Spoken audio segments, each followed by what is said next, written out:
да иштегендер иштете албай калган маселелер болду. Бирок алар тез арасында чечилди. Бүгүнкү күндө толук бойдон азыркы маалда толук бойдон республика боюнча шайлоо жүрүп жатат.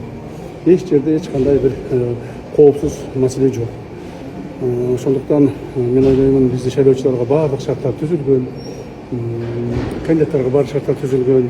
Элибиз, мамлекетибиздеги шайлоочуларыбыз баардыгы өзү каалаган адамды каалагандай маалда шайлап алууга мүмкүнчүлүгү бар. Өзүңүз жарандык милдетиңизди атадыңыз. Мен азыр добуш бердим. Мен негизги берген добушумдун багыты бул тынчтык үчүн, стабилдүүлүк үчүн жана келечек үчүн добуш бердим.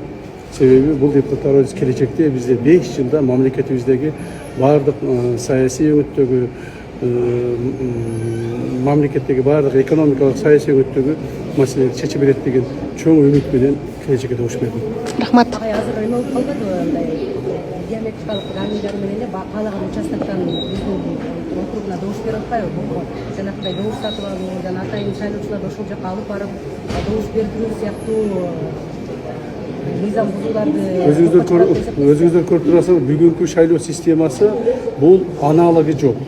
Бул мурдагы Советтер Союзундагы мамлекеттердин арасында керек болсо кээ бир мына Европалык мамлекеттердин арасында аналоги жок ушундай бир чоң шайлоо өнүктүгү болуп атат. Бул жерде каалаган шайлоочу каалаган жерге барып, өзүнүн участокко барып, өзүнүн бюллетенин алып, анан шайлап кете берсе болот.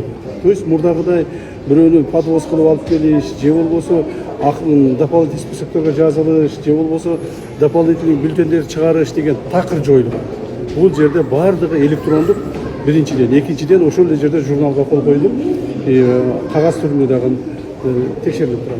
То есть бул шайлоо ушунчалык таза, дыкат жана ушундай ишенимдүү болот.